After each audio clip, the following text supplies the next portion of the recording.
Muy buenos días, esperando que estén todos bien y que me escuchen bien. Damos inicio a la última charla del año eh, para clientes Cuprum. En esta ocasión estoy con doble trabajo, así que voy a ser también el que introduce. Eh, el título de la charla hoy día es Panorama Económico de Chile y el Mundo, que se espera para el 2023, próximo año.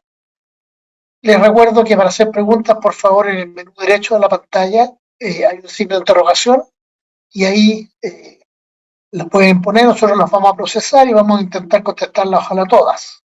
Para ello, entre otras cosas, la charla voy a tratar de hacerla relativamente breve, como siempre.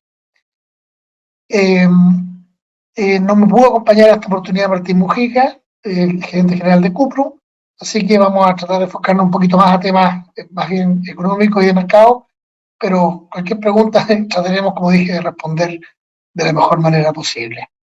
Eh, Así que, sin más, vamos a dar inicio a la conversación. Presentarse a sí mismo es difícil, pero soy el economista jefe para Latinoamérica del grupo principal. Eh, y Así que, básicamente, me dedico a estudiar la economía de la región. Como todos, me imagino, sabrán, no es posible tener una idea eh, bien afinada de la región sin conocer un poco el resto del mundo.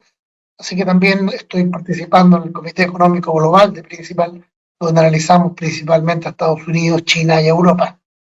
¿Qué es lo que vamos a conversar en esta oportunidad? Entonces, entremos directo a los temas. Me gusta siempre decir que nosotros estudiamos la economía porque queremos mejorar cómo invierten nuestros equipos de inversión en todo el mundo y en la región de Latinoamérica en particular. Y para eso hay que ver un poco cómo está el mercado y contrastarlo con cómo estamos viendo nosotros las cosas. En esta ocasión no hay tanta diferencia, otras veces ha habido. El mercado está bastante temeroso. Como ustedes pueden ver en este gráfico que me gusta mucho mostrar, es una encuesta a la gente que maneja más o menos el 90% del dinero de la plata que hay en el mundo, invertida en mercados financieros. Ustedes pueden ver que, y perdón que esté en inglés, pero es que estas cosas son así, inglés como el idioma actual. La caja cash es la que está más alta y muy alta. Cuando el número de abajo es más de 2, que son desviaciones estándar por los que les guste eso, eh, quiere decir que están bien extremas las posiciones. Los bonos también están altos, bonds, que son también bastante búsqueda de seguridad, ahora que las tasas de interés están un poquito mejores. Acuérdense que estas tasas antes eran cero nominales en el mundo y hoy día están en niveles bastante más adecuados, 2 o 3%, depende del plazo. Y lo que es riesgoso está subponderado. Y como digo, sobre todo es fuertemente subponderado. Tecnología, acciones en general, la zona euro en particular. Mercado emergente también está subponderado, entre paréntesis. Yo creo que eso tiene que ver más que nada con lo que estaba pasando en China que otra cosa. Voy a comentarlo un poquito más adelante porque eso ha ido mejorando. De hecho, yo diría que las cosas en el margen, en el último mes, en general, más bien han tendido a mejorar, lo cual es una buena noticia. Sí. Entremos a conversar sobre las tres grandes regiones mundiales que significan más o menos la mitad del PIB mundial. Y también me gusta repetir que la otra mitad son como 180 países que algunos agregan, otros restan, pero al final el mundo más o menos va bastante bien similar a cómo andan estas tres grandes regiones o países. El caso de Estados Unidos es interesante. Como ustedes pueden ver ahí, el PIB en su crecimiento anual, como nos gusta publicarlo en Chile, está bastante bajo, pero con un crecimiento razonable de cerca de 2%, un poquito menos de 2%, lo cual supone que es la tendencia a largo plazo de Estados Unidos. Estos gráficos quedaron un poquito distorsionados por culpa de la pandemia, porque en el fondo tenemos que reflejar el menos 10 y el más 15 que ocurrieron por la caída inicial y por el rebote. Entonces eso como que afecta el gráfico y las variaciones no se ven tan claras como antes, pero de todas maneras, como les decía, Estados Unidos está creciendo en términos anuales, bastante parecido a su tendencia a largo plazo, y yo creo que por ese lado no hay un gran problema, excepto que en general todos estamos esperando recesión para el próximo año. ¿Ya? Les anticipé un poco cómo viene el 2023. Este gráfico lo agregué más que nada para compararlo con Europa, por un tema bastante académico, y le voy a pedir perdón por eso quizás, pero el nivel de PIB previo a la pandemia de Estados Unidos lo alcanzó en el segundo trimestre del 2021. ¿Por qué esto es importante? Porque cuando eso se produce, los dos principales modelos económicos empiezan a transmitir el mensaje de que la inflación va a subir. El otro modelo económico para la inflación, que es el monetario, lo estaba indicando desde antes y de hecho nos sirvió para predecirlo. Por lo tanto, Estados Unidos, a partir del segundo trimestre del 2021, la presión inflacionaria, de acuerdo a los dos modelos económicos principales que existen, nos decía que iba a ser al alza y que así fue. Entrando un poquito más en detalle en la economía de Estados Unidos, aquí ven ustedes el desempleo y la oferta laboral. El desempleo se ha mantenido muy bajo, cerca de su mínimo histórico, a pesar de subirle entre 3,7 en los últimos datos. Y lo que dice a la derecha Jolts es una encuesta detallada del mercado laboral que va como un mes más atrasada que la otra, y nos dice que la oferta de trabajo son 10 millones. Eso es más o menos el doble que lo habitual. O sea, por el lado de las cantidades, el mercado laboral americano anda muy, pero muy bien. Eh, Hay un pequeño detalle aquí en la encuesta Jolts que está pasando con muchas encuestas también en política. Cada vez menos empresas están contestando. Por lo tanto, su credibilidad se ha ido reduciendo, pero de todas maneras la cantidad de oferta laboral es muy amplia y eso no hay ninguna duda. Sin embargo, yo insisto que el mercado laboral americano no está tan fuerte como suele decirse por parte de las autoridades de ese país y mucha gente. El mercado laboral está fuerte en cantidad, pero no en precio. El salario, fíjese de que ha venido incluso desacelerando. El último crecimiento de salarios de Estados Unidos fue 4,7%. La inflación última de IPC fue 7,7%. Por lo tanto, hay una caída del orden de 3% del salario real. Por lo tanto, claro, hay mucha cantidad de empleo, pero no a buenos salarios, no comparado con el de atrás. Y eso, a mi juicio, tiene efectos en la tasa de renuncia. La tasa de renuncia normal era más o menos 2% y está en 2,7%, esto es al mes. Esto es bien negativo para el funcionamiento de una economía, porque cuando la gente renuncia y se cambia de empresa, la empresa nueva tiene que absorber al trabajador, enseñarle sus métodos de producción, y la empresa que perdió a la persona tiene que contratar a alguien o cambiar sus métodos. Hay todo un costo de transición ahí que está un poco alto debido a esta alta tasa de renuncia.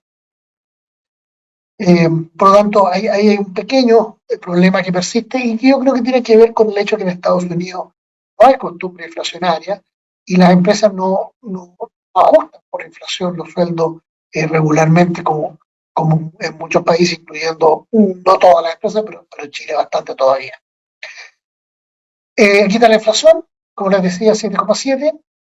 Nosotros los economistas nos gusta mirar la inflación subyacente, que le llamamos en Chile, o core en Estados Unidos, de tendencia. Se supone que es mejor indicador de tendencia y además sí es cierto que es menos volátil. Está construida para ser menos volátil. Y ustedes pueden ver los indicadores están ahí entre 5,1 y 6,3. Por lo tanto, muy lejos de la meta de 2, el Banco Central de Estados Unidos va a tener que seguir combatiendo la inflación y todo el mercado básicamente espera que siga subiendo su tasa de interés en su próxima reunión. Así que Estados Unidos, yo diría, mejor que lo esperado en el margen, pero recordemos algunas cosas bien importantes. En el tercer trimestre, el nivel de PIB fue solo 0,17% superior que el del cuarto trimestre del año pasado, 2021. Es decir, estos crecimientos que no se ven tan malos no han logrado realmente o apenas lograron recuperar el nivel máximo alcanzado anteriormente. Y como les decía, estamos esperando una suave recesión en Estados Unidos a partir del tercer trimestre del año próximo. Y eso tiene que ver con indicadores anticipantes, uno de los cuales les voy a mostrar en un rato más. Respecto a la inflación, el mercado estuvo muy contento con la baja de 8,2 a 7,7 de IPC, pero el IPC mensual fue 0,4 y el IPC mensual subyacente fue 0,27. La meta de 2% equivale a 0,17 mensual. Por lo tanto, a nivel mensual todavía no estamos donde queremos estar. El caso de Europa es un poquito diferente. En Europa la cosa va parecida a Estados Unidos, pero atrasada como unos 4 meses, siempre lo he dicho, quizá un poquito más, 6 meses. Aquí ustedes pueden ver el crecimiento anual. Hoy día en la mañana salió la ratificación y no cambió básicamente la cifra. El crecimiento trimestral pasó de 0,2 a 0,3 y el anual, si no me equivoco, pasó a 2,3, pero no hay una gran diferencia aquí. Europa ha sido más resiliente, en términos que se usa ahora, para económicamente de lo que se esperaba. Respecto de, y aquí está la gracia de comparar con el gráfico anterior que les mostré en Estados Unidos. Europa alcanzó el PIB de la pandemia en el primer trimestre del 2022, o sea, 3 trimestres después que Estados Unidos. Y ahí los modelos económicos ambos empiezan a predecir inflación y la inflación vino. La inflación partió importantemente en Europa, más o menos en torno a esas fechas. Y como ustedes pueden ver aquí hay dos inflaciones. La inflación general, que es el 10% de allá arriba, tuvo una leve baja en términos de 12 meses, y la inflación subyacente se mantuvo en 5% en el último dato, que es noviembre. Es un dato preliminar que Europa publica y que generalmente anda muy cerca de la cifra definitiva. ¿Cuál es lo bueno de Europa? Europa tuvo una baja de 0,1% solo en el mes de noviembre de inflación y tuvo un 0% en el subyacente. O sea, los números mensuales de Europa sí están muy bien, incluso mejor que lo necesario para esa meta de 0,17 que les comenté antes. En todo caso, no hay que hacer fiesta por un mes, y yo creo que el dato de inflación de Chile de hoy ratifica lo que les acabo de decir. Un mes no siempre marca tendencia. La promesa de los indicadores anticipantes o líderes, aquí están los PMI de Europa y Estados Unidos, todos bajando y acercándose, incluso algunos por debajo del 50, que indica, 50 marca la diferencia entre crecer y caer en términos de actividad económica.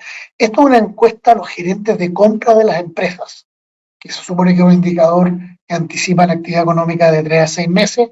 Esto se ha testeado y funciona bastante razonablemente. En economía casi nada funciona tan bien, pero funciona bastante razonablemente. Vamos a proseguir ahora con China.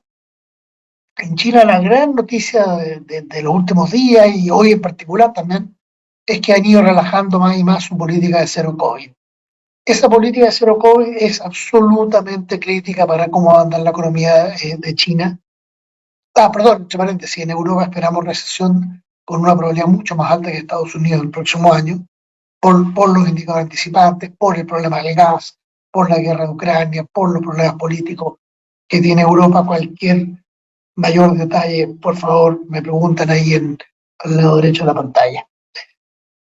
Bueno, como les decía, en China lo principal es la política cero COVID. Esto nos lo dice en Comité Económica. Hay una persona que está en China y nos analiza esa parte del mundo, porque el otro problema que tiene China es el tema inmobiliario y la quiebra de varias, o casi quiebra de muchas constructoras.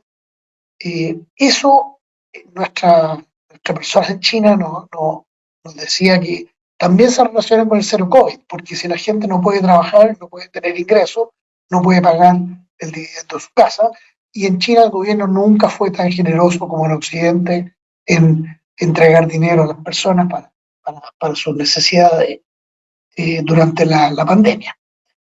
El PMI de China, que es este indicador que les mostraba de gerentes de compra, cayó a noviembre de 49 a 47,1, lo cual también indica una situación bien precaria. Probablemente, entre otras cosas, por eso el gobierno está quitando esta política de cero COVID a paso bastante rápido, diría yo. Otro dato bien raro, pero que interesante de China, en China se están quitando muchos testeos por COVID, y en este minuto 1,3% del PIB es test para COVID. El PIB mide en general valor agregado de las distintas producciones, pero en ciertas cosas donde el valor agregado es difícil de medir, se miden por costo. Por ejemplo, Defensa Nacional se mide por costo. El test de COVID se mide por costo. Al cambiar COVID, eh, al cambiar el test de COVID, ese es un PIB bastante poco útil, si uno lo piensa de una cierta manera uno, y sin embargo es parte del PIB chino. Con todo, nosotros creemos que China va a crecer 4% el próximo año, es la gran zona mundial que no va a tener recesión, pero sí va a tener un crecimiento bastante menor que en la meta de las autoridades, que era de 5,5. ¿Qué es lo que ha pasado con China? Y perdón, de nuevo se nos escapó un título en inglés aquí, abajo está el español. La inflación general y la subyacente están ahí. La subyacente es 0,6 y la general 2,1. China no tiene problema inflacionario, al contrario, su meta es 3%, está por debajo de la meta. Como ustedes pueden ver aquí en esta MPR, la tasa de política monetaria, durante la pandemia no la bajaron nunca de más o menos 3%, se mide el eje de la derecha, de 2,8 creo que era, 2,85. Y ahora han estado bajando para tratar de acelerar la actividad, cosa que por ahora no ha dado gran efecto. Para acelerar la actividad, la medida más potente es la que están tomando recién ahora, que es reducir las restricciones por COVID. No hay grandes novedades en términos de los commodities, habían tenido un alza muy fuerte, eso se moderó y han estado bastante estables últimamente. No veo grandes comentarios que hacer acá. Así que pasemos a Latinoamérica. En Latinoamérica, aquí tenemos un gráfico que un poquito más detallado, mensual, con indicadores mensuales de actividad económica, los IMASEC, de los 5 países, cada país tiene su nombre, pero son todos más o menos lo mismo. La caída fue muy violenta, particularmente en el caso de Perú, y después vino la recuperación.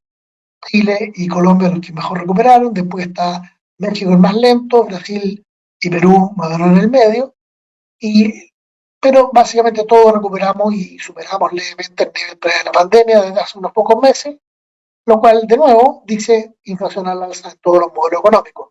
Ya estaba el modelo monetario, ahora quedó el modelo real. Eso es lo que ha pasado. La inflación tuvo una alza muy violenta en todas partes y el único país que ha logrado controlarla de mejor manera es Brasil, con un poquito de subsidios gubernamentales y eliminación de impuestos, pero mal que mal le dio resultados. El dato ahora de noviembre en Chile nos ha hecho perder las mejoras que aparentemente teníamos y que les voy a mostrar en un ratito más. Bueno, pero entrando a Chile, y que solamente destacar que Brasil es de las cosas que estamos recomendando, eh, pasando a Chile, tenemos aquí el IMASEC. El IMASEC ha dado sorpresa positiva en los últimos 2 meses. Sin embargo, es bastante sintomático que las sorpresas positivas son números cercanos a cero o hasta negativos en crecimiento, lo cual demuestra lo baja que eran las expectativas. Eh, Aquí está el IMASEC en 12 meses, como te gusta medirlo. Destaco la gran volatilidad del minero, que tuvo un gran alza, y esa fue la sorpresa positiva del último mes, pero no es algo estimable a largo plazo. El minero es muy volátil y además no depende de la economía nacional, depende de la capacidad productiva esencialmente y qué pasa con si hay mantenciones de minas o si hay huelga, todo ese tipo de cosas, no depende de la política económica de Chile ni de la demanda agregada, nada de eso. El IMASEC, que no depende de eso, que es el no minero, eh, tuvo una pequeña caída en 12 meses. Y por lo tanto el IMASEC no fue una gran cifra, como tal vez algunas personas opinaron, en mi opinión no fue una gran cifra. Y de hecho, si ustedes se fijan aquí, el nivel no repunta. El IMASEC lleva más o menos 10 meses estancado, en torno a un nivel más o menos de 110. Eso, perdón, de 110 está acá. Eso se llama esta inflación. Estamos estancados en términos de crecimiento y estamos con inflación. ¿Cómo está la inflación? Aquí no tengo, por supuesto, la cifra de hoy, pero había bastante entusiasmo, diría yo, con la baja que había tenido una inflación durante 2 meses en términos de sus mediciones anuales, pero en sus mediciones mensuales la inflación todavía no estaba tan buena y el 1% de noviembre es bien complicado. No está en el gráfico el IPC sin volátiles que calcula el Banco Central, que es una se supone que es la mejor medición de IPC subyacente, no es comparable con otros países, porque los otros países no calculan eso, calculan parecido a nuestro IPSAE, pero esos indicadores siguen también en 1%, es decir, la inflación de noviembre fue mala en su nivel total y también fue mala en su nivel de estimación de tendencia. Por lo tanto, muy mala noticia hoy día con este IPC de noviembre. Quedamos en 13,3% en 12 meses, entre paréntesis, porque aquí este 2,8 pasó a 13,3 de nuevo, y la mayor tranquilidad del mercado seguramente se rompe con esto. Un problema que el Banco Central menciona en su decisión de mantener la tasa alta ayer es que la inflación implícita a 2 años sigue alta en 3,72 en la medición que tenemos nosotros acá. Esto es súper importante porque tiene que ver con la credibilidad del Banco Central. El gráfico de la derecha también me dice que a plazos largos el mercado sigue esperando inflación en torno al casi 4%. Eso debería ser 3 en los plazos largos, si el Banco Central tuviera plena credibilidad. Parte de esto puede tener que ver con el tema constitucional. El Banco Central está respaldado hoy día por una autonomía muy potente y por una ley que se llama orgánica constitucional que requiere 4/7 del Congreso para ser modificada. Y, sin embargo, si se cambia la Constitución, eso se puede modificar. La Constitución propuesta en su minuto lo modificaba y debilitaba la autonomía, y no sabemos qué va a pasar en el futuro. Por lo tanto, este tema de acá es parte de la incertidumbre política que tenemos en Chile. Lamentablemente no tengo muy buena noticia de Chile. A propósito, el índice de inflación de precios a productor manufacturero, que es el que me parece más útil para predecir inflación futura, el último dato es casi 25%, o sea, todavía hay mucha inflación que traspasar al consumidor. Ha bajado, su máximo fue casi el 29 de julio, pero todavía está, como les digo, casi en 25. ¿Cuáles son los otros problemas que tenemos en Chile? El otro gran problema que tenemos es el déficit de cuenta corriente.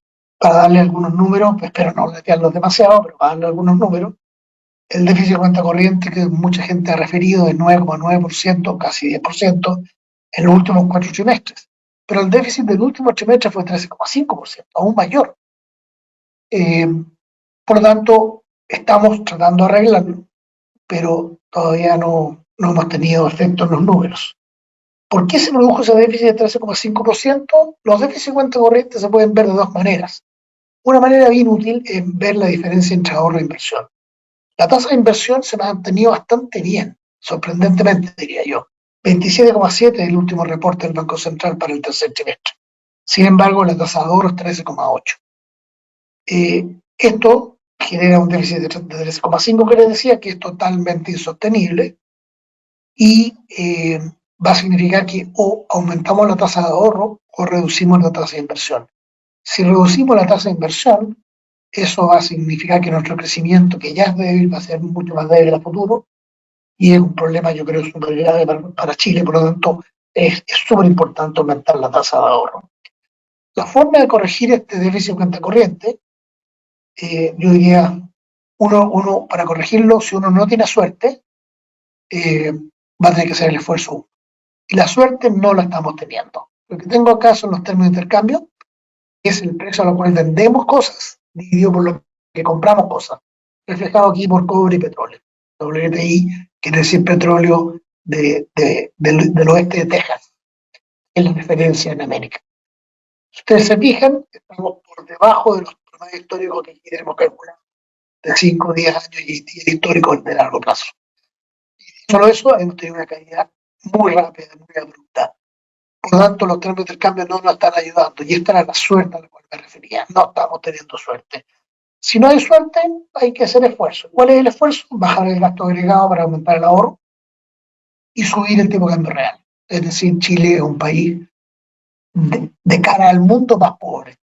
Nuestro tipo de cambio real está hoy día casi 17% por encima de su promedio histórico, referencial, y por lo tanto está encareciendo relativamente las importaciones y haciendo más conveniente exportar. y eso es un esfuerzo que debiera rendir su fruto en el mediano plazo.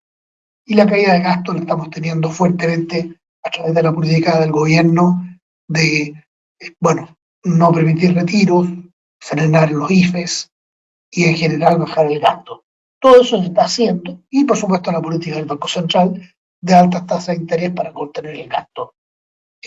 Para darles una idea, la multiplicación del salario real multiplicado por la cantidad de trabajadores está 1,5 puntos por debajo de su máximo reciente, por lo tanto hay menos poder de compra de los salarios y eso también debiera ayudar a controlar el gasto. Por lo tanto, estamos en camino a resolver este problema, pero el otro problema, que es parte quizás de la solución del problema de acceso a gasto, es que nuestro mercado laboral ha funcionado peor que ninguno de los otros que yo miro en varios aspectos. Uno de ellos es que nunca recuperamos el nivel de empleo previo a la pandemia. El nivel de empleo hoy día es 200, casi 250.000 por debajo del previo a la pandemia, y si uno considera un crecimiento poblacional de 1%, me sale a mí que faltan 422.000 empleos para recuperar lo que teníamos antes de la pandemia en términos de empleo total. Como ustedes pueden ver en este gráfico, o quizás mejor dicho, no pueden ver, la creación de empleo de los últimos meses es casi cero. O sea, ni se ve la columna. Peor aún, la última creación de empleos, que fue positiva, fue porque hubo 61.000 empleos nuevos en octubre informales, con una pérdida de 35.000 empleos formales. O sea, hubo una creación de empleos neta de 26.000, pero la verdad es que fue de muy mala calidad. Así que el tema del empleo sigue complicado. Eso, como les digo, ayuda al tema de corriente, pero es malo para el PIB y para la economía. El salario real salió también, la cifra creo que ayer, fue la caída de 2,3 bajó a 1,7, pero de todas maneras seguimos con un salario real a la baja. En este escenario, las expectativas de Chile son evidentemente negativas. Yo soy solo, yo soy solo quien lo transmite, pero por ejemplo el IPEC, el índice de expectativa de los consumidores de GFK, está, si uno lo corrige por estacionalidad, está 4% por encima de su mínimo histórico. Es decir, mucho pesimismo. Y el índice de los empresarios está también en zona bastante pesimista. Casi 2 de estándar de nuevo por debajo de su promedio histórico. Por lo tanto, las expectativas son negativas. Se está esperando una recesión importante en Chile durante el próximo año, no enorme. Yo cuando hablo de recesión me gusta decir que esto es como un terremoto. Uno se acuerda de los grandes y no se acuerda de los chicos. Yo creo que esta recesión no va a ser tan grande, va a ser, yo diría, de mediana intensidad, con una caída de PIB probablemente del orden de 2%, que es un poquito más de lo que está diciendo el Banco Central. Pero es algo, la verdad, absolutamente necesario para corregir los muchos desequilibrios que tenemos hoy día. Voy a dejarlo hasta ahí y voy a proceder a contar las preguntas. Ya han llegado unas cuantas, así que siendo las 10:30 casi, podemos proceder a eso. Voy a quitar la pantalla de modo tal de que, no sé si sea mejor, pero para conversar así lo más cercano posible a cara a cara hoy día en lo que en nuestra post-pandemia. Dice aquí que la inversión de acciones esté subponderada significa entonces que las acciones están baratas. Excelente pregunta, y yo diría, en términos estrictos, sí. Quiere decir que hay menos gente invirtiendo en acciones que lo que podría ser, que lo que sería lo normal, y por lo tanto uno diría que están baratas. Que las acciones están baratas o caras es algo súper difícil de determinar. Los equipos de inversión usan un montón de indicadores de valoración. El más conocido quizás, no sé si el más, hay dos bien conocidos, uno de ellos es la típica relación precio-utilidad. Y la relación precio-utilidad de la última referencia, que es el fin del mes de noviembre, que tengo yo, obviamente el equipo de inversión no mira esto día a día, pero yo tengo aquí en un papel la del fin del mes de noviembre, Estados Unidos tenía una posibilidad de 18,5. Con las tasas de interés reales bastante bajas de hoy en día, yo creo que es un precio, no sé si es barato, pero al medio yo diría razonable, ni caro ni barato. El promedio de 5 años es 22, para que tenga una idea. Un promedio quizá de un periodo muy bueno, pero aún así está bajo el promedio de 5 años. El caso de Europa es casi 12, y ese es indudablemente barato, pero claro, en Europa el riesgo es enorme. Eh, el caso de Chile, bueno, el caso global, para darle la referencia completa, en todo el mundo, el indicador global más grande que encontramos, eh, 15,6 el precio de utilidad y el promedio de 5 años 20,4. Por lo tanto, sí, yo creo que efectivamente está más barato. El caso de Chile es súper barato, pero de nuevo, un riesgo político, yo diría súper importante. Eh, en concreto para los chilenos, ¿qué efectos veremos si tenemos una recesión, mayor desempleo, mayor inflación? ¿Qué efectos en el día a día? Eh, Súper buena la pregunta. Aquí yo diría, lo primero que es muy bueno, que la pregunta me ayuda a aclarar, nosotros acá en Latinoamérica estamos acostumbrados a tener recesiones con alta inflación. En los países desarrollados como que nunca lo ven así, siempre al revés. La recesión baja la inflación. En este caso yo creo que en Chile lo que va a pasar es que la recesión, no es que la recesión baje la inflación, eh, el Banco Central y el gobierno están tratando de contener el gasto para evitar estos desequilibrios que les mencioné, y eso va a causar ambas cosas, va a causar recesión y va a causar baja de inflación. Por lo tanto, yo creo que vamos a tener recesión con menos inflación, a pesar de lo de noviembre. Yo creo que la inflación va a caer tarde o temprano. La inflación es dura de bajar, pero va a bajar. No sé si ustedes se acuerdan la baja inflación que Chile empezó a experimentar a partir de la mediados de los 80. Hubo todo un plan del Banco Central de ir bajando lentamente porque bajarlo rápido es muy difícil, sobre todo en un país indexado, donde los precios suben porque subieron el año pasado. Ahora en enero vamos a tener alza de varios precios de transporte, de peaje y cosas de esas, metro, porque se suben una vez al año. Por lo tanto, muchas cosas suben porque subieron el mes pasado o el año pasado por la UEF, por distintos mecanismos de indexación. Por lo tanto, parar la inflación es complicado, pero yo creo que la vamos a parar. Eh, la recesión sin duda significa en general mayor desempleo o mayor empleo informal, una de las dos, y yo creo que eso ya lo estamos empezando a sentir. Eh, la otra cosa que significa la recesión es lo que les mencionaba antes, bajas salarios reales, eh, en general menor poder de compra. Vamos a tener que apretarnos más el cinturón. Ese es el efecto sobre las personas.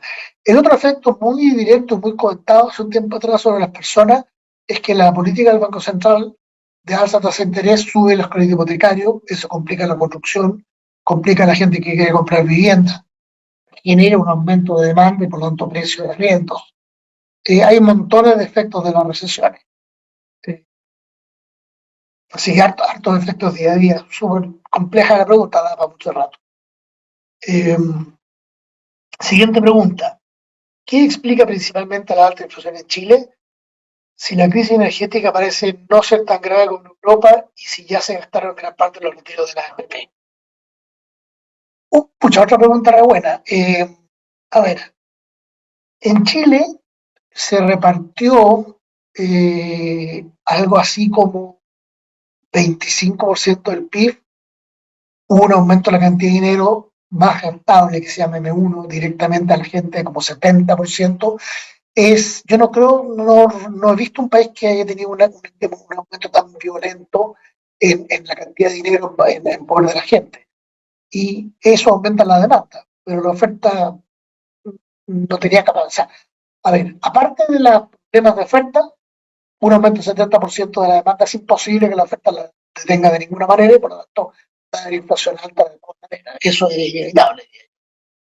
Eh, Mucha de la plata se ha ido gastando, cierto, y la cantidad de dinero está ya bastante más moderada. El último crecimiento, si no me recuerdo mal, en 2 años era como 15%, pero todavía no está totalmente controlado.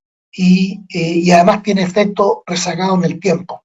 Por lo tanto, lo que estamos viviendo ahora tiene que ver con el aumento de la cantidad de dinero de 12 meses atrás. Por eso digo yo, como la cantidad de dinero ha ido controlándose, eso va a ir bajando la demanda y eso va a ir generando que la inflación vaya hacia la baja, pero como digo, eh, no es inmediato. Y sí, es cierto que la crisis energética acá no es tan grave como en Europa, pero en Europa no fueron tan expansivos ni cercanamente como nosotros. El mayor crecimiento de la cantidad de dinero en Europa creo que fue como 25% para la zona euro, y acá en Chile fue 70%. Entonces, nuestras fiestas fue mucho mayor y ahora las consecuencias son también mayores. Yo lo pensaría de esa manera. ¿Qué estrategia de inversión recomiendas para el próximo año con recesión y caída esperada de la inflación? Eh, Nosotros estamos recomendando como equipo de inversión de Principal, y yo no sé y no tengo que saber si Cuprum va a hacer caso a esta recomendación o no, entre paréntesis, es mantenerse sobreponderado en Estados Unidos, estar sobreponderado en Asia emergente. En la solución de los problemas de China nos permite estar más tranquilos con esa recomendación que era anterior y que no anduvo muy bien al principio, pero anduvo muy bien en noviembre. Estamos recomendando también tener, y en particular yo estoy recomendando tener bonos en UF. Yo creo que la inflación es dura de bajar y tener bonos en UF va a permitir tener una buena seguridad, además que están rentando positivo, cosa que no es así en otras partes del mundo. Respecto a la parte internacional, estamos recomendando bonos de alta calidad también. En Estados Unidos los bonos indexados por inflación están rentando 1,3% más o menos, bastante razonable en dólares. Nos gustan los bonos preferidos en Estados Unidos, que hay una unidad de principal que la maneja. Eh, Preferimos subponderar Europa a peso de lo barato porque es demasiado riesgoso. Viene el invierno, está empezando ya. Rusia anunció que va a cortar 100% el petróleo por el hecho de que le pusieron un precio máximo. Entre paréntesis, eso beneficia a los compradores de petróleo que no le hacen caso a Estados Unidos y a Europa. Por ejemplo, China e India. Yo creo que China e India van a andar bien por el lado accionario durante el próximo año. Así que, y Brasil. Supondrá Latinoamérica, 65% del índice de Brasil. Así que Brasil o Latinoamérica son buenas recomendaciones. Y Chile tampoco es una inversión mala, ¿no? Está súper barato con la bolsa, por lo tanto, pese a todos los riesgos, quizás no tenemos miedo a tenerlo al menos neutral o sobreponderado. Y como digo, la subponderación mayor es Europa y en general renta fija nominal, o sea, en pesos, dólares, no indexada a la inflación. Eh, Hoy anunciaron una inflación del 13%, ¿cuándo se espera para el próximo año? La inflación, claro, 13%, 13,3%, 1% en noviembre. Vamos a tener que reanalizar los números que teníamos.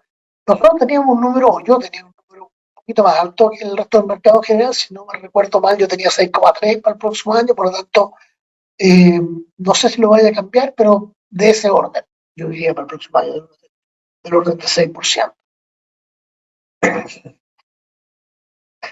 ¿Qué significa que el tipo de cambio esté un 17% del tipo de cambio real? Sí, perdón, quizás aquí no me expresé bien.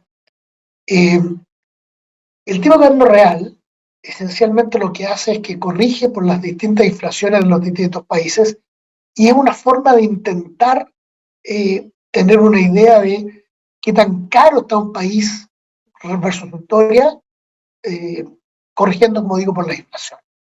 Entonces, que el tipo de cambio real esté un 17% por sobre su promedio histórico, quiere decir que Chile está hoy día 17% más barato con respecto al resto del mundo que lo normal. ¿Ok?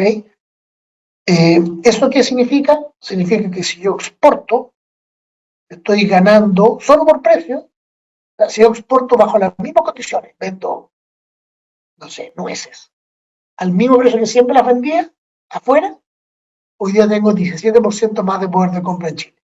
Por lo tanto, es un incentivo a exportar.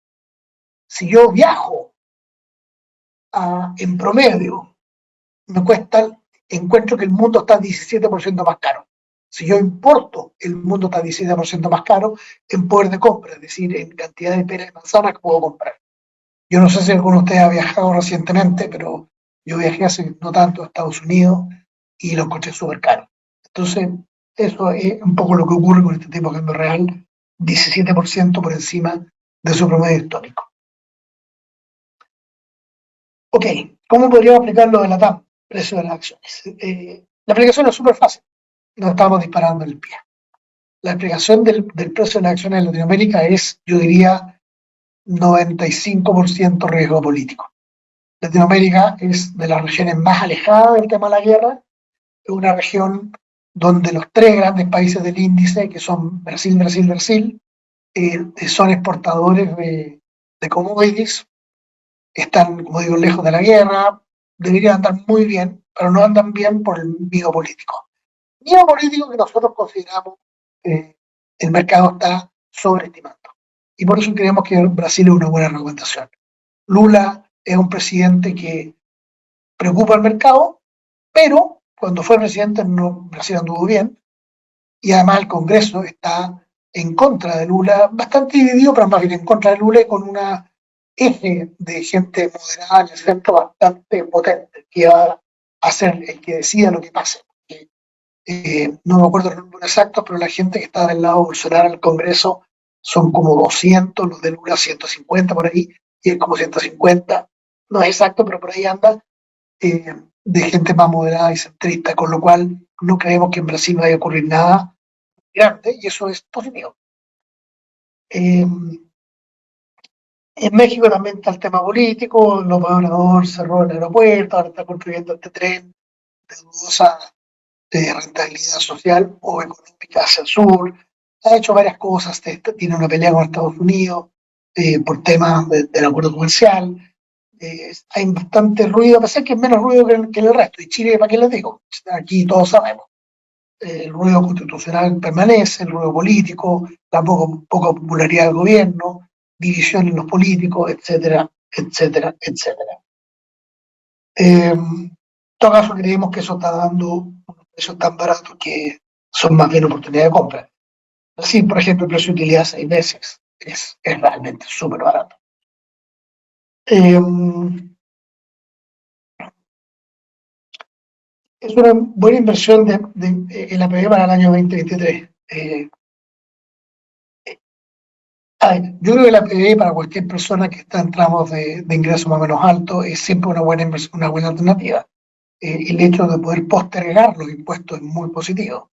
Eh, La idea de la PB es que sea más justo el pago de impuestos, porque si yo estoy en el tramo máximo del 40% hoy, pero en 3 años más cuando me jubile, que podría ser que eso mío, eh, uno tiene que, uno tiene ingresos menores y me está pagando 20%, el APB es súper conveniente, porque en el fondo traspaso mi ingreso desde el 40% al 20%. Y esa conveniencia es insuperable por ninguna inversión, salvo una cosa muy milagrosa. Ahora, el APB además, uno puede invertir lo que uno quiera. Y aquí yo no soy el experto de qué tipo de producto uno puede tener, pero al menos dentro de la AFP, el APB, por ejemplo, si uno lo pone en el A, tiene muchísima inversión internacional y accionaria. Si uno lo pone en el L, tiene mucha renta fija, uno puede elegir más o menos lo que quiere. Y por lo tanto, yo creo que sí, es una buena inversión. El riesgo político de qué puede pasar con eso, no sé bien cuánto es, pero lo que me han dicho la gente que sabe más que yo es que el riesgo de la PB es bajísimo porque es algo voluntario, no es algo obligatorio donde quizá hay un riesgo político igual bajo, pero un poquito mayor. Eh, si las acciones están bajas, pues debieran comenzar a subir. Eh, esa es la pregunta de los varios millones de dólares. Yo diría la respuesta es cuando baje la incertidumbre. ¿Cuándo va a ser eso? Eh, no lo sé. Pero para el largo plazo creo que una buena zona dice largo en los países que mencioné. Eh, en Brasil, por ejemplo, es probable que la incertidumbre baje luego, probablemente entre marzo y junio del próximo año. En Chile yo creo que no. Lamentablemente el tema constitucional va a seguir siendo incertidumbre, yo creo, por muchos años. porque incluso si hacemos o no una nueva constitución, una vez que esté hecha, hay que cambiar montones de leyes, y por lo tanto la incertidumbre legal constitucional, mejor dicho, legislativa constitucional, va a seguir por años. Pero en Brasil, una vez que Lula tome el poder y el Congreso tome sus primeras decisiones, yo creo que la incertidumbre va a ir bajando bastante rápido. En general, el año 23 será un buen año para pensionarse. Yo diría que no. Eh, las acciones han bajado este año, por lo tanto el nivel de ingresos que uno tiene no es muy alto. Eh, ha mejorado la tasa de interés y eso mejora tanto la renta vitalicia como el retiro programado, pero yo diría que no va a ser un muy buen año para pensionarse. Probablemente va a ser mejor el 2024, pero uno nunca sabe. Eh, ¿Cómo ves el sector inmobiliario por el próximo año? La caída en la inversión podría hacer caer la oferta más que la demanda. Eh, yo el mercado inmobiliario siempre lo he visto como muy bueno por el lado de renta inmobiliaria. Eh, Mucha gente se le hizo mucho más difícil comprar y esta gente incluye tanto habitacional como oficinas. El tema de la oficina es complicado porque con el COVID y el trabajo online como el que tenemos hoy día, está bien incierto. Yo diría el tema de renta, de bodega, casi todo renta excepto oficinas, a mí me parece que deberían andar súper bien. El tema del precio de lo que tienes del edificio, o sea, la plusvalía va a estar más complicado, diría yo. Eh, la caída de inversión podría hacer caer más la oferta más que la demanda, no creo. No creo porque la demanda está siendo golpeada muy fuertemente. Eh, ¿Cómo afectan las reformas tributarias y pensiones en el crecimiento de Chile? Puta, esta pregunta sí que da para una hora completa más. Eh, y lamentablemente aquí, claro, uno entra mucho en el tema que se pone medio político, pero el estudio del Banco Central de 2017 muestra un efecto negativo de una forma de pensiones bastante similar a la actualmente propuesta. Eh, el gobierno hace unos cálculos que el efecto es positivo. Yo creo que es bien difícil pensar que el efecto es positivo, yo creo que claramente el efecto es negativo. En particular, y esto es algo inevitable, ¿eh? En particular cuando uno va aumentando las garantías, por ejemplo, subiendo la PGU. Eso reduce el sentido de cotizar de las personas que de todas maneras van a tener PGU y no van a tener más que eso. Por lo tanto, ¿para qué cotizar si con eso yo no voy a ganar nada? Por lo tanto, incentiva la informalidad. Yo lo veo más bien negativo. Y la tributaria es súper negativo. La tributaria es un castigo muy fuerte a todo lo que es renta del capital versus trabajo, lo cual desde un punto de vista de redistribución puede ser bien visto, pero desde el punto de vista de crecimiento es negativo porque si la renta al capital se castiga más, eso significa que es menos rentable invertir. Así que yo diría que ambas son negativas para el crecimiento. Eh,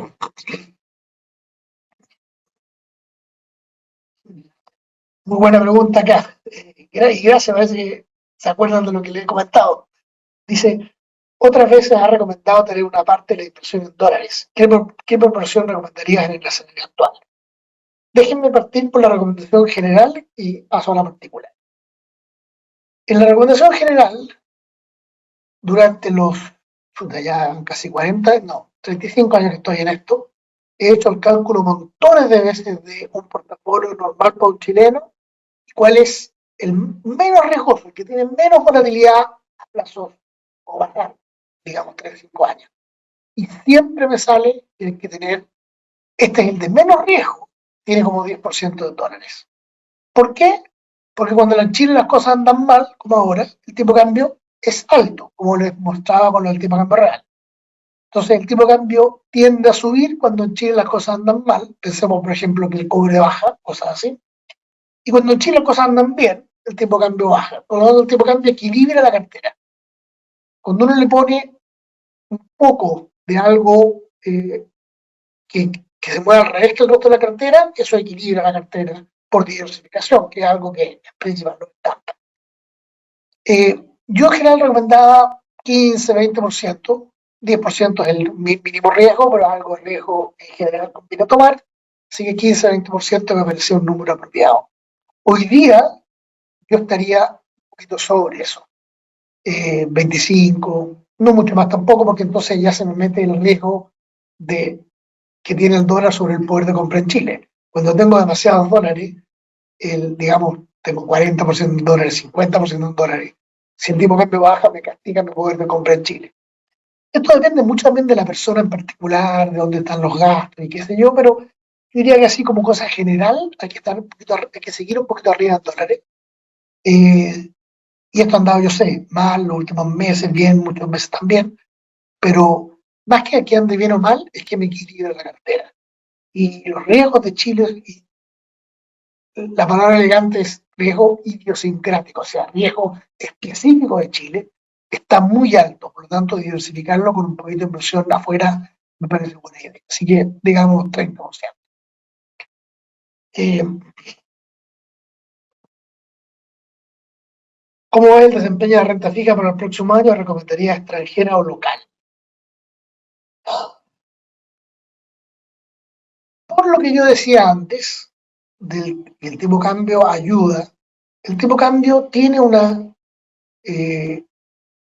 o invertir en dólares, que es la medida de renta fija internacional razonable de invertir, eh, tiene el riesgo cambiario y por lo tanto en general a uno le conviene quedarse más en su propio país. Eso es cierto para Chile, para Brasil, para todos. ¿Qué tipo de renta fija está, yo diría, el grueso de la renta fija de una persona que vive en Chile, que va a seguir viviendo en Chile, su gasto va a ser en UF? Es renta fija chilena en UF. Tener fondos donde haya bonos bancarios en UF, bonos de gobierno en UF, otros bonos de buenas empresas en UF, me parece lo más apropiado. Entre paréntesis, bonos de buena calidad, porque se viene una recesión. Cuando hay recesión, las empresas de buena calidad son las que se mantienen sólidas y uno corre muy viejo con las empresas de baja calidad. No quiero dar ejemplo para que nadie se enoje, pero es cosa de ver las clasificaciones de riesgo. Si yo diría por el lado local sería el grueso. Por el lado extranjero hay, yo diría, dos grandes rutas que uno puede seguir. La ruta más riesgosa, pero que puede ser bastante más rentable, es aprovechar las muy altas tasas de interés que hay en México y en Brasil. Eh, Eso no sé exactamente cómo se puede lograr, pero o cuál es la manera de llegar ahí, pero yo creo que sería que es súper positivo poder comprar hoy día tasas en Brasil o en México con tasas de interés reales de 4, 5, 6%. Obviamente el riesgo cambiario ahí es gigante, uno puede tratar de hedgearlo, pero es caro. En todo caso sería una alternativa.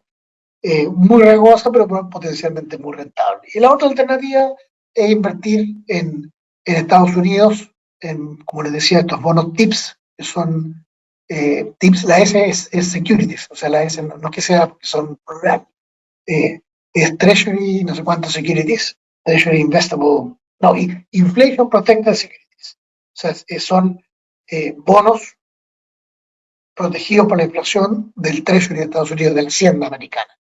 Eso están rentando 1,3, creo, la última vez que lo vi, a 10 años, y más que mal, dólar más inflación de dólar, a mí me parece una inversión bastante segura para equilibrar la cartera. O lo que les decía antes, los bonos preferidos, que son bonos potencialmente convertibles en acciones, emitidos por muy buenos emisores en Estados Unidos en general, más que nada bancos, tipo JP Morgan, Chase, etcétera, eh, Citi, y en general, o sea, la probabilidad es que no se conviertan nunca en acciones, pero de repente ocurre.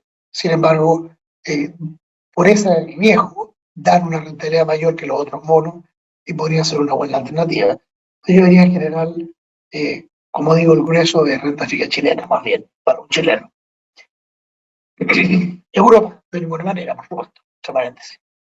Ni tampoco Asia. Las tasas son bajas en Asia, no ayudan a la cartera. Eh, ¿Cómo se visualiza el mercado de bonos para el 2023? Me refiero al castigo que tuvo el fondo B después de los retiros. Bueno, Eh, el tema de los bonos es siempre eh, como que las buenas noticias también son malas y las malas son buenas. No sé perdón que me esté expresando medio raro, pero eh, ¿qué pasa? El castigo del fondo E fue muy violento, sí, efectivamente, porque los bonos cuando la tasa de interés sube tienen un castigo por pérdida de capital. Entonces, ¿qué es lo que pasó? El alza de tasa de interés botó el precio de los bonos y eso hizo que su rentabilidad se viera muy mal. Y esa es la mala noticia. La mala noticia, ¿por qué tiene el lado bueno? El lado bueno es que invertir ahora, estoy invirtiendo con una tasa de interés mayor. Y la forma que yo eso lo expreso es que el taxímetro corre a mi favor. Si yo invierto en un bono que renta UF más 3, por ejemplo, y yo lo mantengo hasta el vencimiento, gano UF más 3. Me gano toda la inflación de Chile más el 3%. Y eso es bastante bueno. Eh, ¿Qué es lo que pasa con los bonos? Bueno, yo creo que ya no va a haber más retiro. Hay bastante acuerdo aparentemente de que los retiros son un problema, quedó súper demostrado por lo demás. Son un problema no solamente por la inflación, que lo habla mucha gente, tiene que ver mucho con la caída de ahorros de renta en Chile y este déficit de cuenta corriente, que si no fuera porque el mundo está revuelto, nos tendría una crisis de balanza de pago. Por lo tanto, yo creo que los bonos van a ser una alternativa razonable. Yo no he visto hoy día, pero seguramente con la inflación, el IPC que salió los bonos hoy día, la tasa de interés va a subir y va a haber una pérdida de capital importante hoy, pero eso me va a dar la oportunidad que si yo invierto mañana, voy a tener una rentabilidad mejor hacia el largo plazo. Yo diría que los bonos para el 2023 no tienen una perspectiva ni buena ni mala, que más bien va a ser una perspectiva promedio. O sea, yo esperaría ganar lo que el bono dice que renta ahora por el cuando lo compre. Si lo compro a UF más 3, yo diría que eso es lo que va a rentar durante el 2023. Eh, Súper difícil de saber. ¿Ves alguna medida del gobierno que sea pro inversión o anticíclica para enfrentar la recesión del próximo año? No, no, lamentablemente no. Y eso tiene dos motivos. Primero, recordemos que la recesión en cierta medida está siendo manejada. O sea, si se quiere frenar el gasto a sabiendas que eso genera o arriesga recesión porque hay que parar la inflación. Y tanto el gobierno como el Banco Central lo están haciendo este año, el gobierno muy fuertemente. La baja de gasto la tengo por ahí anotada, pero este año va como en 20 algo por ciento, o sea, una baja brutal del gasto real del gobierno. El próximo año el gobierno sí tiene una medida anticíclica en cierta medida porque va a subir el gasto 4,2% real, eh, así que algo viene, pero el Banco Central también probablemente va a ir soltando la tasa una vez que logre controlar bien la inflación, yo diría tipo mediados de año. Por lo tanto, algo va a haber a partir de mediados de año quizás de política anticíclica, pero por ahora sí, ahora no. ¿Qué se espera para el multifondo para el año 2023? Bueno, solamente aclarar que mi rol es un rol más general a los países. No estoy mirando mucho los multifondos, pero yo diría el próximo año yo esperaría que lo que ocurra con el multifondo es lo que debiera ocurrir en general en los plazos largos, es decir, el fondo A debe rentar más que los otros fondos, y el fondo B el menos, el A el más rentable, B, C, D, E, el A con más riesgo y así. Eh, no tengo números así en la cabeza precisos de cuánto, eh, pero yo diría si las cosas andan por el camino que se espera y con estas pequeñas señales no tan malas del resto del mundo, una recesión suave en Estados Unidos, recesión moderada en Europa y Chile, bien Brasil, bien Asia, emergente, yo diría rentabilidades normales. No más riesgo. No tengo en la cabeza un número en este minuto, pero pues, a partir de la renta fija que está rentando UF más 2 el gobierno de ahí, eso sería un poco ley, y de ahí para arriba hasta, no sé, 4 o 5% de nada, una cosa así podría ser. Ok, pucha, me sacaron el jugo hoy día, y ya son casi las 11, siguiendo la política normal de principal, vamos a dar por término esta conversación. Le agradezco muchísimo su presencia, súper buenas las preguntas, y espero verlos, ojalá todos en enero próximo, así que feliz Navidad, feliz año nuevo, y ojalá que todo mejore para el próximo año. Hasta luego.